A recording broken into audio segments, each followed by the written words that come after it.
ಚರ್ಚೆನೇ ಆಗಲಿಲ್ಲ ಸರ್. ಅವ್ರಿಗೇನಾದರೂ ಮುಂದಿನ ಸಲ ಕಾಯಬೇಕಾ ಅಥವಾ ಏನಾದರೂ ಈ ಸಲ ಬಜೆಟ್ನಲ್ಲಿ ಏನಾದ್ರು ಆಗುತ್ತಾ? ಅಲ್ಲಿ ಪ್ರಮುಖವಾಗಿರ್ತಕ್ಕಂಥ ಸೌಳು ಜೀವನದ ಸಮಸ್ಯೆ. ಸೌಳು ಜೀವನದ ಸಮಸ್ಯೆ ಬಗೆಹರಿಸಲಿಕ್ಕೆ ಮತ್ತು ಹೋಗಬೇಕು ಅಂತಕ್ಕಂಥ ಬೇಡಿಕೆ ಇಟ್ಟಿದೆ. ಸಂತ್ರಸ್ತರಿಗೆ ಈಗಾಗಲೇ ಸುಮಾರು 7 ಹಳ್ಳಿಗಳ ಪುನರ್ವಸತಿ ಕೇಂದ್ರಗಳು ಆರಂಭ ಆಗಿದೆ. ಅಲ್ಲಿ ನಾವು ಹಕ್ಕುಪತ್ರ ಕೊಡೋದು ನಮ್ಮಲ್ಲಿ ರೆಡಿ ಇದೆ.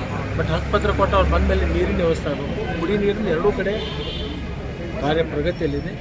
ಒಂದು 3-4 ತಿಂಗಳಲ್ಲಿ ಆ ಕುಡಿ ನೀರಿನ ಕಾರ್ಯಕ್ರಮ ಪೂರ್ಣ ಮಾಡಿ ಅಲ್ಲಿ ನೀರು, ಲೈಟು ಮತ್ತು ಚರಂಡಿ, ರಸ್ತೆ ಎಲ್ಲವೂ ಮಾಡ್ತಾಯಿದ್ದೀವಿ. ಅದಾದ ಕೂಡಲೇ ಅವರಿಗೆ ಹಕ್ಕುಪತ್ರಗಳನ್ನು ಕೊಡ್ತೀವಿ. ನಿಮಗೆ ಗೊತ್ತಿದೆ, ಹಿಂದೆ ಆಲ್ಮಟ್ಟಿಯಲ್ಲಿ 700 ಹಳ್ಳಿಗಳನ್ನು ಸ್ಥಳಾಂತರ ಮಾಡಿದ್ವಿ. ನೀವು ಹೋಗಿ ಒಂದು ಸಲ ವಿಸಿಟ್ ಮಾಡ್ಕೊಂಡು ನಿಮಗೂ ಒಂದು ಅದಕ್ಕೆ ಗಮನಕ್ಕೆ ಬರ್ತದೆ. ಆ 700 ಪುನರ್ವಸತಿ ಕೇಂದ್ರಗಳನ್ನು ಆಗಿದೆ. ಅಲ್ಲಿ ಎಷ್ಟು ಜನ ಬಂದಿದ್ದಾರೆ, ಎಷ್ಟು ಜನ ಇದ್ದಾರೆ, ಅವ್ರಿಗೆ ಅಲ್ಲಿ ಇದ್ದಿರೋದ್ರಿಂದ ಅವರ ಉಪಜೀವನದ ವ್ಯವಸ್ಥೆ ಯಾವ ಥರ ನಡೀತಾ ಇದೆ ಅನ್ನೋದು ನೀವು ಮಾಧ್ಯಮದವರು ಒಂದು ಅಧ್ಯಯನ ಮಾಡಲಿಕ್ಕೆ ಅಲ್ಲಿ ಹೋಗಬೇಕು. ಅದನ್ನು ತಿಳ್ಕೊಂಡು ನಮಗೇನಾದರೂ ಸಲಹೆ ಸೂಚನೆ ಕೊಡುವಂಥ ಕೆಲಸ ಮಾಡಿದರೆ ನಾವು ಕೂಡ ಒಟ್ಟಿಗೆ ಕೆಲಸ ಮಾಡಿದಂಗೆ